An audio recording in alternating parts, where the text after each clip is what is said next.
दरअसल क्या है कि झारखंड में बीजेपी को मुद्दे नहीं मिल रहे और जो मुद्दे उठाए जा रहे हैं उन मुद्दों का कुछ जमीनी वजूद नहीं दिखाई पड़ रहा। पिछले 5 साल से ज्यादा समय से गृह मंत्री हैं, उनको बताना चाहिए कि क्यों घुसपैठ बढ़ी और उनकी नाकामी क्यों रही, क्योंकि जिम्मेदारी तो उनकी। एक ऑर्गेनाइजेशन ने सर्वे कराया, उसकी सर्वे में एक भी बांग्लादेशी घुसपैठी नहीं है संथाल परगना में, मतलब झारखंड में भी नहीं है। बीजेपी ने सबसे ज्यादा राज किया तो उनके पास और बेटी का और लैंड का सवाल क्यों नहीं था? हमारी बेटियां 5 लाख बेटियां दिल्ली के घरों में झाड़ू कर रही हैं, तो ये उन्होंने उनकी सेफ्टी के लिए कोई लॉ बनाया क्या?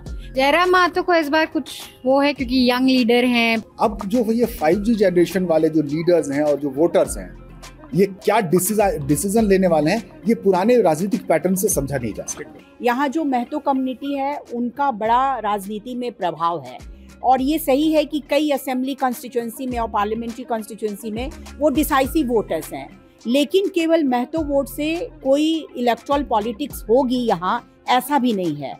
हेमंत अगर जेल नहीं गए होते तो शायद आज जो स्थिति उनकी यहाँ पर दिख रही है वो स्थिति नहीं होती। हेमंत का यहाँ से कद बहुत बड़ा हो गया।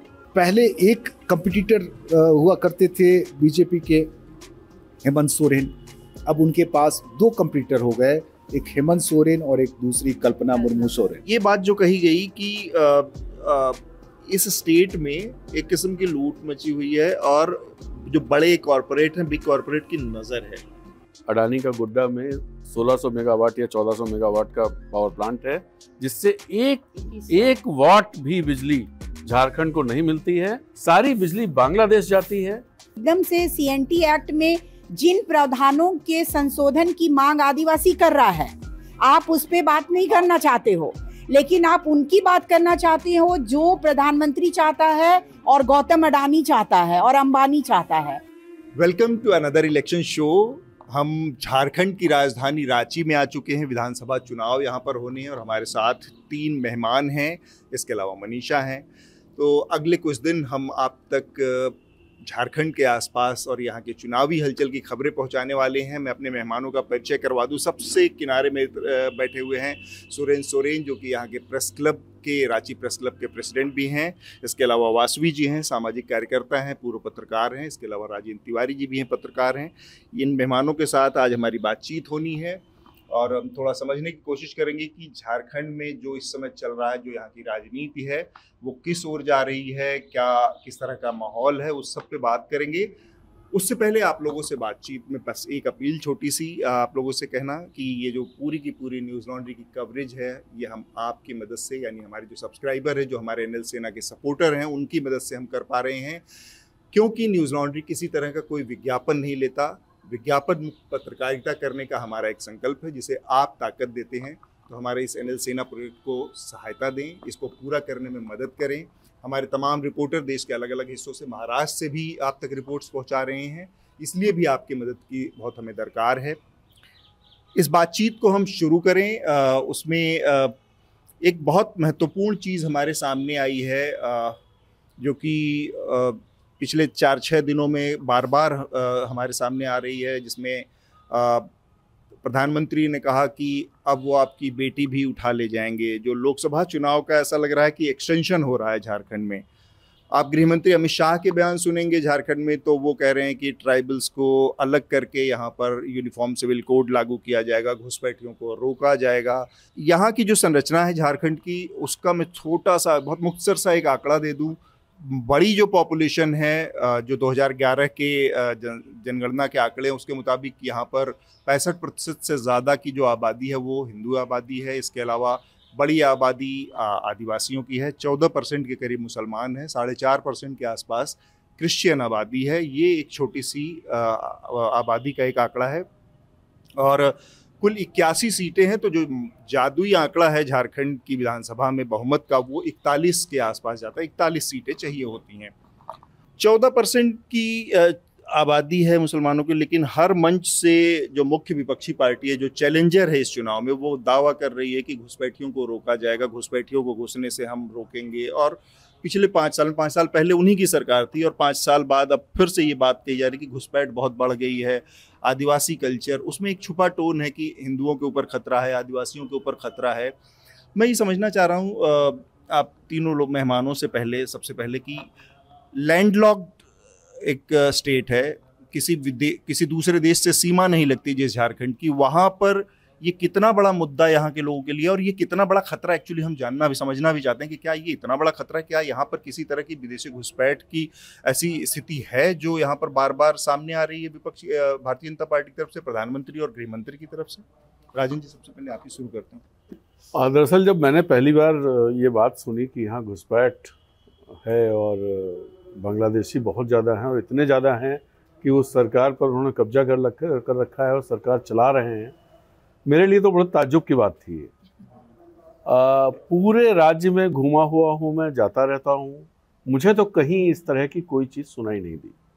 और दूसरी बात कि गृह मंत्री के मुंह से ये बात सुनना कि घुसपैठ बढ़ी है, वो भी एक ऐसे स्टेट में जिसकी कोई सीमा अंतर्राष्ट्रीय नहीं है, थोड़ा ताज्जुब वाली बात थी। और दरअसल मेरे मन में तो सवाल ये उठा, और मैंने पूछा भी है कुछ प्लेटफॉर्म पर, कि गृह मंत्री को बताना चाहिए कि उन्होंने पिछले 5 साल से ज़्यादा समय से गृह मंत्री हैं, उनको बताना चाहिए कि क्यों घुसपैठ बढ़ी और उनकी नाकामी क्यों रही, क्योंकि जिम्मेदारी तो उनकी है। इंटरनेशनल बॉर्डर्स तो बीएसएफ की देखरेख में रहते हैं, बीएसएफ उनको रिपोर्ट करती है, और ऐसे में ये आरोप लगाना कि यहाँ की राज्य सरकार उसके लिए जिम्मेदार है, मेरे लिए तो हास्यास्पद लगा। देखिए, मैं वहीं से हूँ जहाँ की बात की जा रही है। मैं संथाल परगना से हूँ, और संथाल परगना का एक ज़िला है गुड्डा, और गुड्डा से बगल में एक ब्लॉक है पुड़ैया हाट, और वहाँ से चंद किलोमीटर की दूरी से वो पाकुड़ और साहिबगंज की सीमाएं शुरू होती है। सुंदर पहाड़ी ब्लॉक के बाद वो इलाका शुरू होता है जो बरहेट और बुआरीजोड़ विधानसभा क्षेत्र के अंतर्गत आता है। तो मैंने अपना बचपन, अपनी जवानी वहाँ गुजारी है, और अब मैं बुढ़ापे में इधर उधर भटक रहा हूँ, कह सकता हूँ। तो ये एक बात थोड़ी सी मुझे भी समझ में नहीं आई है कि हम जिसे बांग्लादेशी कह रहे हैं वो बांग्लादेशी हैं या बाहरी हैं, ये आइडेंटिफाई अभी तक नहीं किया गया है।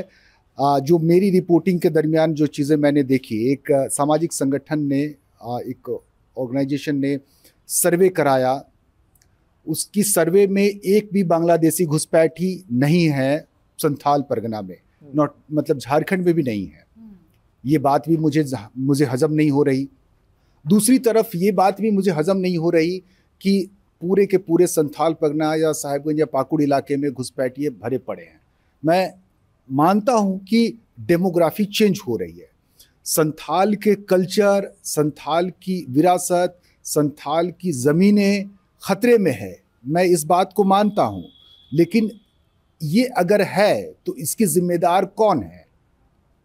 जाहिर है केंद्र सरकार है, राज्य सरकार है, वहाँ की लोकल प्रशासन है, लोकल पुलिस है, क्योंकि जो भुक्तभोगी हैं आप उन्हें ही ज़िम्मेदार भी मान ले तो मुझे लगता है कि नाइंसाफ़ी होगी। तो इंसाफ़ी के लिए ये चुनाव का वक्त आया है। तो मैं बड़े बेबाकी से ये बात कहता हूँ कि जो बात बांग्लादेशी घुसपैठ की उठती है, चलिए वो मान ले केंद्रीय गृह मंत्री की ज़ुबान से ये बात उठती हो, तो क्या केंद्र जिम्मेदार नहीं है? अगर ये बात असम के मुख्यमंत्री हिमंता बिस्वा शर्मा की ज़ुबान से निकलती है तो फिर वो बताए कि असम में उन्होंने कितने घुसपैठियों को पिछले कुछ वर्षों में वापसी का रास्ता दिखाया।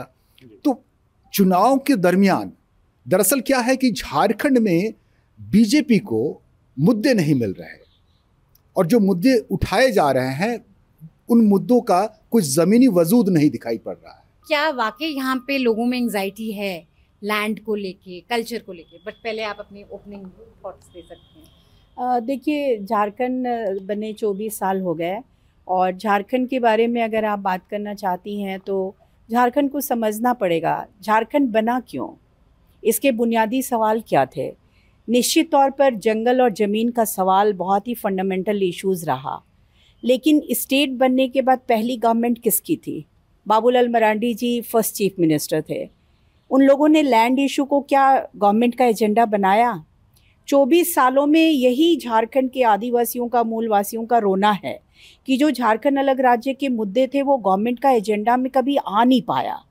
अभी देखिए हेमंत सोरेन की सरकार बनी 19 में, उसके बाद लैंड इश्यूज़ पे इतने ज़्यादा लोगों ने हंगामा किया, आदिवासी जो एमएलएस थे उन्होंने असेंबली में बात उठाई, तो जाकर एक एसआईटी बनाया, टास्क फोर्स बनाया जिसमें चंपई सोरेन जी ही हेड थे, न्यायाधिकरण जो उनको सुनना था। लैंड का इशू बहुत ही प्राइम एजेंडा है, उसके बिना झारखंड की कल्पना आप नहीं कर सकते। Jharkhand means the land of forest, तो ये जंगल का प्रदेश है, ज़मीन का प्रदेश है, और जंगल और ज़मीन के बिना यहाँ कोई जीवन नहीं है, कोई संस्कृति नहीं है, कोई भाषा नहीं है, कोई परंपरा नहीं है, कोई व्यवसाय नहीं है, कोई अर्थशास्त्र नहीं, कोई राजनीति नहीं। तो ये बहुत ही, और इसको मुझे लगता है कि जो भी पहली गवर्नमेंट बनी, बीजेपी ने सबसे ज़्यादा राज किया, तो उनके पास और बेटी का और लैंड का सवाल क्यों नहीं था? तब उन्होंने, हमारी बेटियां 5 लाख बेटियां दिल्ली के घरों में झाड़ू कर रही हैं आज की तारीख में, केवल झारखंड की लड़कियां। तो ये उन्होंने उनकी सेफ्टी के लिए कोई लॉ बनाया क्या?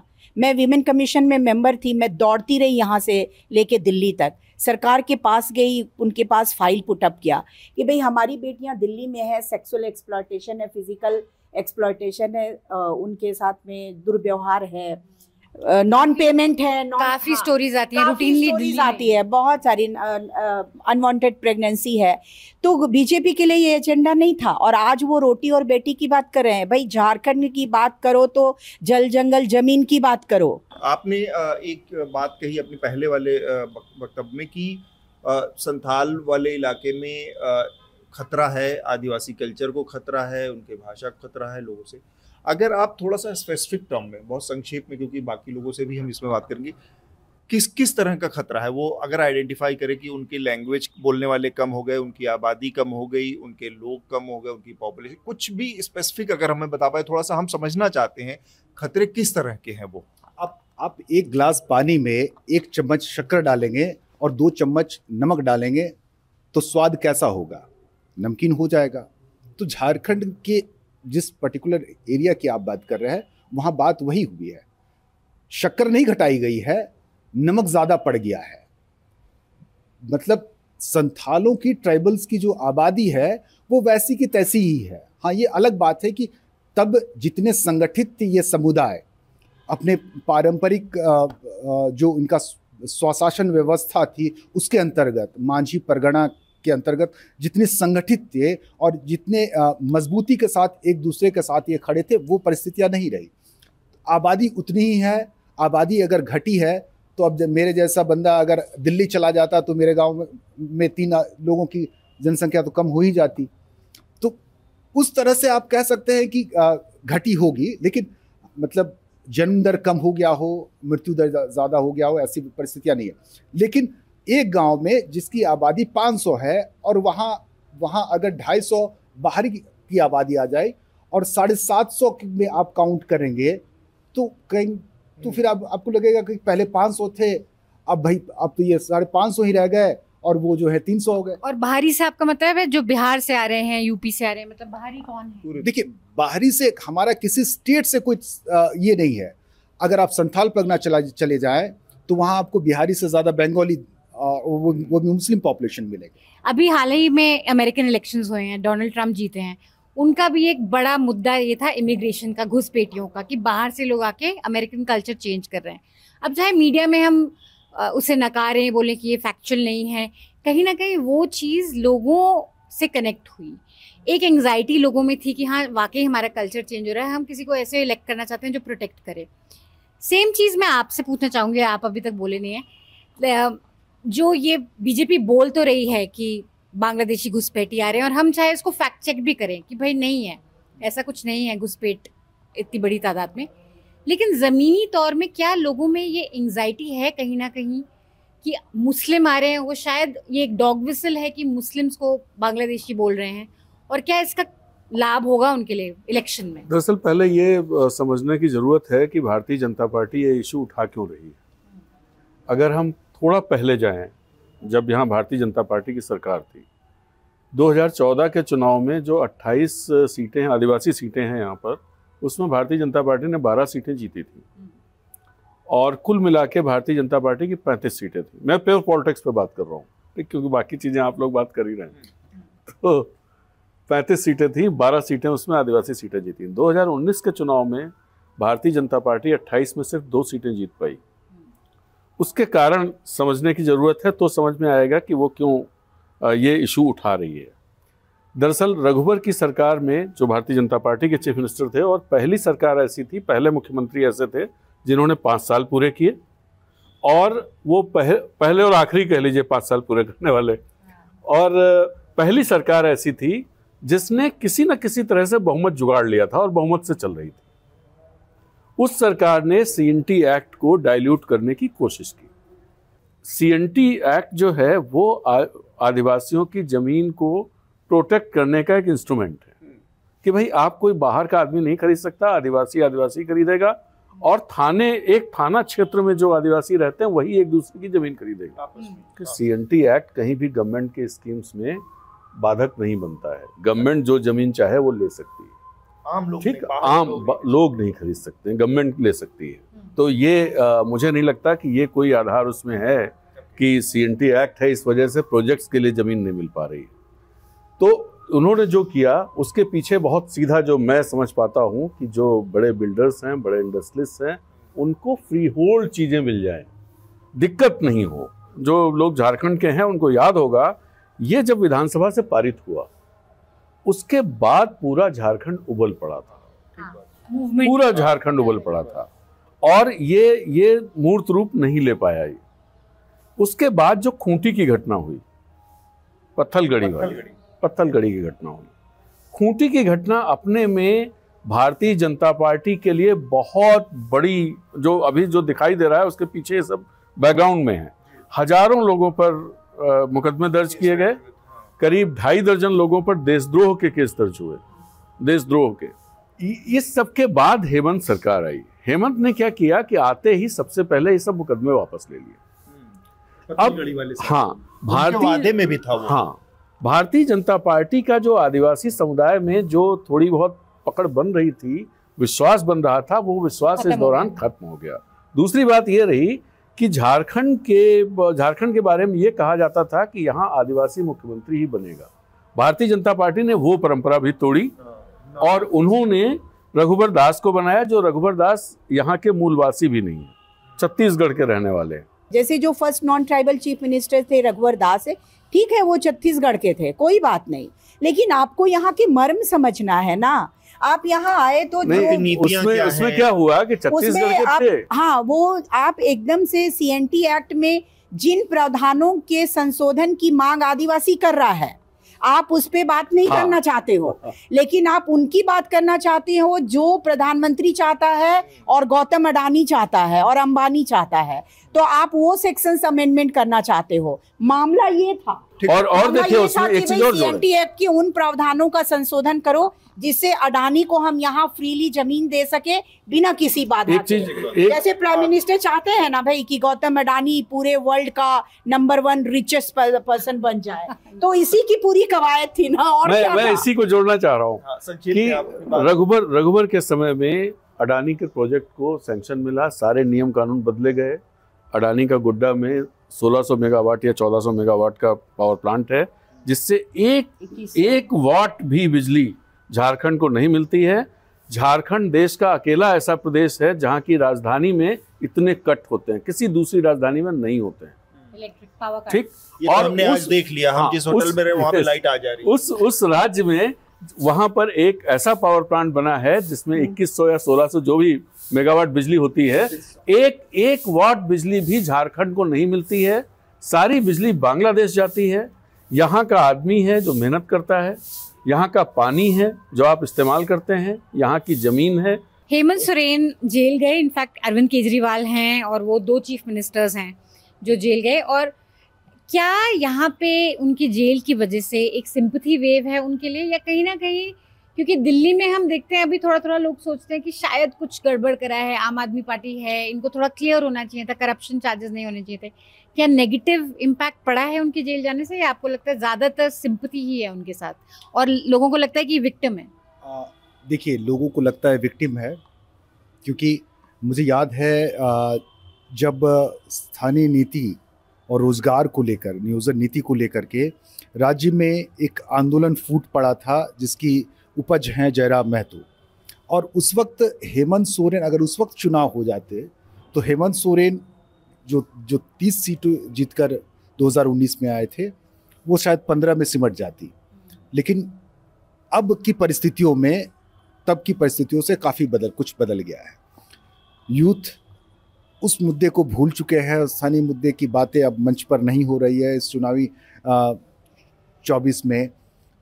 एक बात है कि हेमंत सोरेन का जेल जाना, अगर इनको जेल भेजना ही था, अगर हेमंत सोरेन कल्पित थे, दोषी थे या आरोपी थे, तो शायद वो पहले समन और दूसरे समन के दरमियान ही कर लेना चाहिए था। और उसमें कहानी है, ये एक लंबा प्रकरण जो चला, राज्यपाल के पास लिफाफा आया है, लिफाफा खुलेगा, लिफाफे में क्या है। हाँ, फिर तो कुछ दिनों के बाद हेमंत सोरेन भी कहने लगे कि लिफाफा आया भी है, या अगर है तो बताया जाए, वगैरह वगैरह करते करते इन्होंने इतना लंबा इस खेल को खेला गया। और इसके बाद 5 महीने जो जेल में रहे हेमंत सोरेन, तो पहले एक कंपटीटर हुआ करते थे बीजेपी के, हेमंत सोरेन। अब उनके पास 2 कंपटीटर हो गए, एक हेमंत सोरेन और एक दूसरी कल्पना मुर्मू सोरेन। तो चंपई सोरेन साथ ही चले गए, फिर भी कोई बहुत तरह की पॉलिटिकल है। चंपई दरअसल सरायकेला से बाहर बहुत हैसियत है नहीं चौधरी। देखिए, चंपई सोरेन झारखंड मुक्ति मोर्चा में एक कमिटेड कार्यकर्ता थे, जो बहुत विश्वसनीय को छोड़कर कोई लीडर ऐसा नहीं है जो एक जगह से दूसरी जगह कोई इम्पैक्ट डाल सके। ये अलग बात है कि शिबू सोरेन भी तमार से चुनाव हार गए थे। संथाल परगना, मतलब मैक्सिमम एक लोकसभा क्षेत्र में ही झारखंड मुक्ति मोर्चा के नेता की दुनिया जो है वो सिमट जाती है। जो टॉप के लीडर्स, यानी हेमंत सोरेन को अगर छोड़ दिया जाए, हेमंत और कल्पना मुर्मू सोरेन को छोड़ दिया जाए, तो एक लोकसभा क्षेत्र में ही उनकी राजनीतिक दुनिया सिमट के रह जाती है। जयराम महतो को इस बार कुछ वो है, क्योंकि यंग लीडर हैं, पहले उन्होंने काफी इंप्रेशन। बेशक लोकसभा चुनाव के पहले तक मैं भी बहुत ज़्यादा इस बात पर यकीन नहीं रखता था कि बहुत इलेक्शन इम्पैक्ट वो डाल सकेंगे, क्योंकि मेरा जो मानना है, क्योंकि आंदोलन की बुनियाद पर ये राज्य खड़ी है, तो आंदोलन के वक्त जो नेता तैयार हुए राजनीति के प्लेटफॉर्म पर, वो बिल्कुल फिसड्डी साबित हुए। लेकिन अब जो नई पीढ़ी तैयार हुई है, जो ये 5G जनरेशन है, ये पॉलिटिक्स और आंदोलन दोनों को बखूबी समझने लगी है। और शायद यही वजह है कि एक कैंडिडेट यहाँ, लोकसभा की एक छोटी सी कहानी सुनाता हूँ। 5 बार के सांसद रहे थे रामटल चौधरी, रांची से। बीजेपी ने उन्हें टिकट नहीं दिया, वो निर्दलीय लड़ गए। वो महतो कम्युनिटी के स्वयंभू लीडर खुद को मानते भी हैं, निर्दलीय खड़े हो गए। उनको लगा था कि 70-80 हज़ार 1 लाख वोट ले आएंगे। जो 5 बार के सांसद और एक लंबा राजनीतिक अनुभव, 25,000 के आसपास में उनकी वोट सिमट के रह गई। उसी वोट बैंक के लिए जयराम महतो के कैंडिडेट खड़े हुए यहाँ। तब मैं अपने दोस्तों से ये दावा करता था कि जब रामटल चौधरी 25 लाए हैं तो ये बहुत ज़्यादा जाएंगे तो 30 लाएंगे। वैसे मुझे इतनी भी उम्मीद नहीं है। बंदा 1 लाख पार कर गया, 1,32,000, वही कह रहा हूँ, 1 लाख पार कर गया। तो इसलिए अब जो ये 5G जनरेशन वाले जो लीडर्स हैं और जो वोटर्स हैं, ये क्या डिसीजन लेने वाले हैं, ये पुराने राजनीतिक पैटर्न से समझा नहीं जा सकता। जो बातें अभी कही जा रही हैं, जैसे अभी न्यू लीडरशिप इमर्ज किया है, मानती हूँ, उनके एजेंडा भी बहुत है कि CJL है, JSSC में करप्शन है, जो क्वेश्चंस पेपर्स हैं वो लीक हो जाते हैं, हमारा कैरियर नहीं है, जॉब्स नहीं है। हेमंत सोरेन तो बाद की बात है, पहले तो प्राइम मिनिस्टर ने ही बोला 2 करोड़ नौकरी देंगे। हेमंत सोरेन ने भी वादा किया तो इन्होंने नौकरी भी दिया है काफ़ी लोगों को, और सेंटर ने जो हर्डल्स पैदा किए, तो जो अभी न्यू लीडरशिप इमर्ज किया है वो उनकी बुनियाद में यही सारा एजेंडा है। जल जंगल ज़मीन का एजेंडा नहीं है। ठीक है कि उन लोगों ने वोट्स लाए हैं, किनके वोट्स लाए हैं, यहाँ जो महतो कम्युनिटी है उनका बड़ा राजनीति में प्रभाव है। और ये सही है कि कई असेंबली कॉन्स्टिट्यूंसी में और पार्लियामेंट्री कॉन्स्टिट्यूंसी में वो डिसाइसिव वोटर्स हैं, लेकिन केवल महतो वोट से कोई इलेक्टोरल पॉलिटिक्स होगी यहाँ, ऐसा भी नहीं है। झारखंड में अगर इलेक्टोरल पॉलिटिक्स करना है, पार्लियामेंट्री डेमोक्रेसी में आपको दखल करनी है, तो आपको आदिवासी मूलवासी को समान रूप से लेके चलना पड़ेगा। आपने जो रांची में देवेंद्र नाथ महतो ने 1,34,000 वोट लाया, तो बीजेपी को ही जिताया ना। ये बात जो कही गई कि इस स्टेट में एक किस्म की लूट मची हुई है और जो बड़े कॉरपोरेट हैं, बिग कॉरपोरेट की नज़र है हेमंत सोरेन के रूप में या यहाँ की जो झारखंड मुक्ति मोर्चा के रूप में, ये लोग पिछले 5 साल में कुछ सफल हुए हैं, कुछ उस तरह की उस दिशा में, या ये भी उसी भारतीय जनता पार्टी की जो पॉलिसी थी या वो सरकार थी उसी का कॉपी होता है? क्योंकि सरकारों के उसमें हम देखते हैं कि एक समय के बाद फिर पॉलिसी वही होती हैं, सबकी मजबूरियां वही होती हैं, रेवेन्यू का सबकी मजबूरी होती है, लाना है, स्टेट चलाना है, सबकी तनख्वाहें भी देनी है, बहुत सारी मजबूरियां गिना के, और फिर रिसोर्सेज पे ही हमला अल्टीमेटली होता है कि भैया इसको बेचे बिना पैसा नहीं आना। तो ये 5 सालों में क्या हुआ है और हेमंत सोरेन का जेल जाना आना नहीं, थोड़ा सा आखिरी कमेंट आप देखिए। हेमंत अगर जेल नहीं गए होते तो शायद आज जो स्थिति उनकी यहाँ पर दिख रही है वो स्थिति नहीं होती। और जेल जाने से पहले भारतीय, जो बात आपने कही कि लगातार एक लिफाफा आया और लिफाफा नहीं खुला, गवर्नर चले गए, यहाँ से ट्रांसफर हो गए, बट लिफाफा नहीं खुला, आज तक नहीं खुला है वो लिफाफा। तो कहीं ना कहीं ये मैसेज गया कि भारतीय जनता पार्टी डील करना चाहती थी और वो डील नहीं हो पाई। उसे उम्मीद थी कि डील हो जाएगी हेमंत से, हेमंत ने वो डील नहीं की। उसके बाद ईडी के जो इतने समन्स, 9 या 10 कितने समन्स आए, 10-12 समन्स आए, तो उतने समन्स की क्या जरूरत थी? अगर, और इस बात का खुलासा देखिए इससे हो गया, जो हाईकोर्ट ने जो जमानत दी उसमें जो कमेंट किया है, तो साफ हो गया कि भाई आपने ये केस बनाया है और उसके पीछे कुछ राजनीतिक मकसद थे आपके।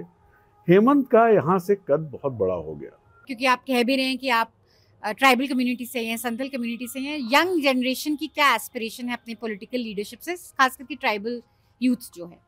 इस वक्त झारखंड के सभी तमाम युवाओं के लिए, वो किसी भी कास्ट से हो, किसी भी सोसाइटी से हो, सबके लिए सबसे बड़ा मुद्दा रोजगार का ही है।